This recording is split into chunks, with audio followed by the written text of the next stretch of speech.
L'histoire du mercredi. Eh ben c'est sur Josette TV.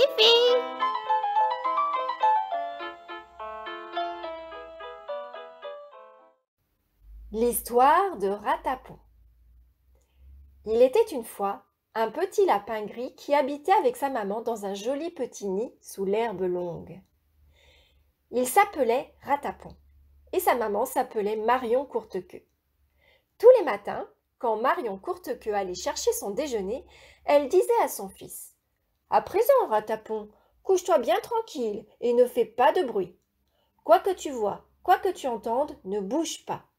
Rappelle-toi que tu n'es qu'un bébé lapin et reste caché. » Et Ratapon disait « Oui, maman. » Un jour, après que sa maman fut partie, un gros geais se posa sur une branche et cria « Voleur! Voleur !» Mais Ratapon ne bougea ni pied ni patte. Il resta tranquille. Une autre fois, une coccinelle fit une balade le long d'une tige d'herbe. Mais elle était trop lourde, et quand elle fut arrivée en haut, elle dégringola jusqu'en bas. Ratapon avait bien envie de rire, mais il ne bougea ni pied ni patte. Il se tint tranquille. Ce jour-là, le soleil était très haut et tout paraissait endormi. Tout à coup, Ratapon entendit un petit bruit, loin, bien loin, comme si on faisait chut, chut, chut, très doucement. Il écouta. C'était un drôle de bruit. Chut, chut. Quelquefois plus faible, puis plus rapproché. C'est intéressant, pensa Ratapon. Qu'est-ce que ça peut bien être? C'est comme si quelqu'un s'approchait, mais d'ordinaire, quand on s'approche, j'entendais pas. Et ici, je n'entends que chut, chut. Qu'est-ce que ça peut bien être? Le bruit devenait plus fort. Pour le coup, Ratapon oublia les ordres de sa maman et se dressa sur ses pattes de derrière. Le bruit s'arrêta. « Oh, dit Ratapon, je ne suis plus un bébé. Je veux savoir ce que c'est. » Il avança la tête hors du nid et regarda droit dans les yeux d'un gros vilain serpent. « Maman! Maman !» cria Ratapon.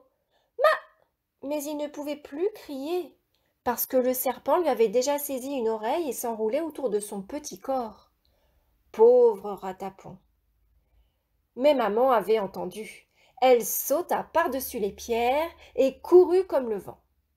Quand elle vit Ratapon et le serpent, elle prit son élan et hop, hop, elle sauta sur le dos de l'affreux animal et le griffa.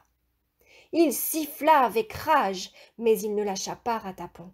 Hop, hop, elle sauta de nouveau.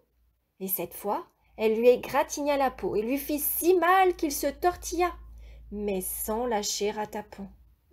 Enfin, la maman lapine sauta une troisième fois et déchira la peau du serpent avec ses griffes. Elle mordait, elle griffait, si bien qu'il lâcha le petit lapin pour se défendre. Ratapon roula comme une balle et se mit à courir. « Cours vite !» criait la maman, et vous pouvez penser s'il galopait. Un instant après, Marion Courtequeux l'avait rattrapé et lui montrait le chemin. Quand elle courait, on voyait une petite tache blanche sous sa petite queue, et Ratapon suivait la petite tache blanche. Elle le mena loin, bien loin, à travers l'herbe touffue, jusqu'à un endroit où le serpent ne pourrait plus les retrouver. Là, elle se refit un autre nid. Et vous pensez bien qu'à présent, quand elle disait à Ratapon de rester caché, il n'avait plus envie de désobéir.